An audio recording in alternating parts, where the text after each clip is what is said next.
सुनील नगर येथे रमेश चक्राल यांच्या अध्यक्षतेखाली हद्दवाढ भागातील नागरिकांचा निर्धार मेळावा पार पडला। यावेळी नागरिकांनी या मेळाव्यात हद्दवाढ भागातील समस्यांचा पाढा वाचला। वर्षापासून मी यंत्रमागावर काम करीत आहे। सोलापुरात एकमेव व्यक्ती म्हणजे आडम मास्तर।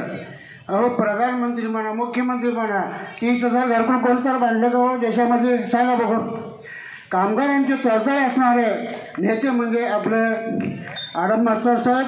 यांना जास्तीत जास्त आपण कुणाला जरा मतदान करतो म्हणजे एवढं काम केलेलं आहे, आपण एक मत त्यांना देणार ना? काय चुका सांगा, विनंती करतो की घराला एक वेळ आडम मास्तरला तुम्ही संधी द्या, मग पुढे बघ मी काम करून दाखवते त्यांनी। असले मास्तर आहे आपल्या जगामध्ये, आडम मास्तरसारखं कोणी भेटणार नाही आपल्याला, असं मी कळकळीत विनंती करतो। चांगला आहे, त्यांनी 5 वर्ष आमदार केले, त्यावेळी बी चांगलेच कार्यक्रम केले। आत्ता बी पुढे जे कामगारांसाठी राबते ते सर्व कार्यक्रम चांगले केलेले आहेत। त्यामुळं आता पुढच्या भविष्याचे ते त्यांना निवडून आणणं आपलं एकच कर्तव्य आहे। त्यामुळं आम्ही त्यांना धन्यवाद देतो। पुढच्या वर्षी चांगले आमदार चांगले राजकीय इच्छाशक्तीचा अभाव असल्यामुळे भागाचा विकास झाला नाही, असा आरोप माजी आमदार आडम मास्तर यांनी केला।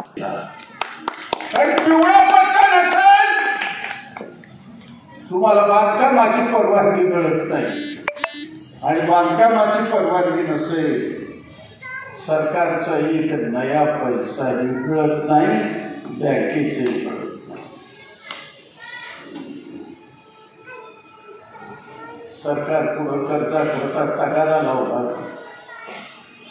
मी अनेक बँकेकडे गेलो, 450 एकर जागा मी घाण ठेवायला तयार आहे। ते काय म्हणले, बँकेचे लोक, तुम्ही गरीब माणसं, तुमच्यावर कसली जप्ती करता? त्यांना मी म्हणलं, या जमिनीवर घर उभं राहणारा हे घर नाही, श्रमिकाचं महल आहे, महल।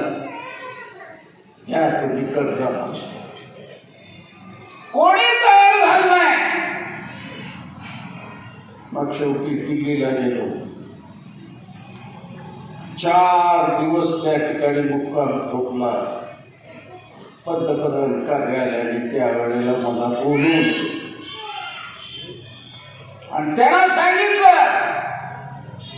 भारतात कुठंही 30,000 श्रमिकांचे घरं झालेली नाही, फक्त सोलापुरामध्ये होत आहे। मला 2 लाख बँकेकडनं मला कर्ज पाहिजे। व्यासपीठावर हुतात्मा रेडीमेड व शिलाई कामगार गृहनिर्माण संस्थेचे सचिव वीरेंद्र पद्मा, यादगिरी नराल, अनिल लिंबोळे, प्रभाकर मुणक्याल, सावित्री गुंडला आदींची उपस्थिती होती।